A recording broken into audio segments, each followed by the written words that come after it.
बिस्मिल्लाहिर्रहमानिर्रहीम। अस्सलाम वालेकुम। वेलकम टू माय चैनल दावत इस्लाम। मैं हूं आपका दोस्त शफकत अली ऑफिशियल। उम्मीद करता हूं कि आप सब लोग ईमान के आला दर्जे पे होंगे। सूरह हूद की आयत नंबर 117 का तर्जुमा, तेरा रब ऐसा नहीं है कि बस्ती को नाहक तबाह कर दे, हालांकि इनके बशिंदे इस्लाह करने वाले हों।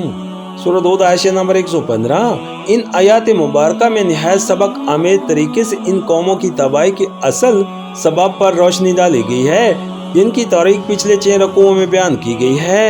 इस तारीख पर तबसरा करते हुए फरमाया जाता है कि सिर्फ इन्हीं कौमों को नहीं बल्कि पिछली इंसानी तारीख में जितनी कौमें भी तबाह हुई हैं, इन सब को जिस चीज ने गिराया वो ये थी कि जब अल्लाह ताला ने उन्हें अपनी नेमतों से सरफराज किया तो वो खुशहाली के नशे में मस्त होकर जमीन में फसाद बर्पा करने लगे, और इनका इज्तिमाई ख़मीर इस दर्जे बिगड़ गया कि या तो इनके अंदर ऐसे नेक लोग बाकी रहे नहीं जो इनको बुराइयों से रोकते, या अगर कुछ लोग ऐसे निकले भी तो वो बहुत कम थे कि उनकी आवाज़ इतनी कमज़ोर थी कि उनके रोकने से फसाद न रुक सका। यही चीज़ है जिसकी बदौलत आखिरकार ये कौमें अल्लाह ताला के गज़ब की मुस्तहिक़ हुई, वरना अल्लाह ताला को अपने बंदों से कोई दुश्मनी नहीं है कि वो तो भले काम कर रहे हो और अल्लाह ताला उनको ख्वाह मुख्वाह अज़ाब में मुब्तला कर दे। इस अरशाद मुबारका से यह 3 बातें ज़हन नशी करनी मकसूद हैं। एक ये कि हर इज्तिमाई निज़ाम में ऐसे नेक लोगों का मौजूद रहना ज़रूरी है जो खैर की दावत देने वाले और शर से रोकने वाले हों, इसलिए कि खैर ही तो वो चीज़ है जो असल में अल्लाह ताला को मतलूब है, और लोगों के शरूर को अगर अल्लाह ताला बर्दाश्त करता भी है तो उस खैर की खातिर करता है जो इनके अंदर मौजूद हो, और उसी वक्त तक करता है जब तक उनके अंदर खैर का कुछ इम्कान बाकी रहे। मगर जब कोई इंसानी गिरोह अहले खैर से खाली हो जाए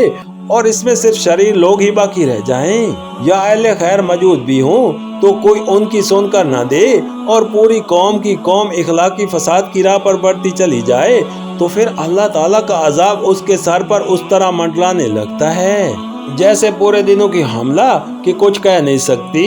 कि कब उसका वाज़े हमल हो जाए। दूसरा ये कि जो कौम अपने दरमियान सब कुछ बर्दाश्त करती है मगर सिर्फ उन्हीं चंद गिने चुने लोगों को बर्दाश्त करने के लिए तैयार न हो जो उसे बुराइयों से रोकते और भलाइयों की दावत देते हो, तो समझ लो कि उसके बुरे दिन करीब आ गए हैं, क्योंकि अब वो खुद ही अपनी जान की दुश्मन हो गई हैं। उसे वो सब चीज़ें तो महबूब हैं जो उसकी हलाकत की मूजिब हैं, और सिर्फ वही एक चीज़ गवारा नहीं है जो उसकी ज़िंदगी की ज़ामिन है। तीसरा ये कि एक कौम के मुब्तला अजाब होने या ना होने का आखिरी फैसला जिस चीज़ पर होता है वो तो ये है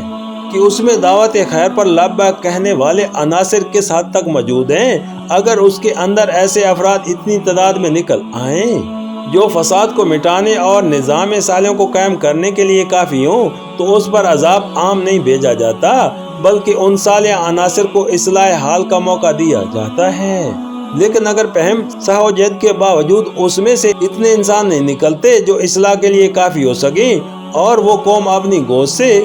चंद हीरे फेंक देने के बाद अपने तर्ज अमल से साबित कर देती है कि अब इसके पास कोले ही कोले बाकी रह गए हैं, तो फिर कुछ ज़्यादा देर नहीं लगती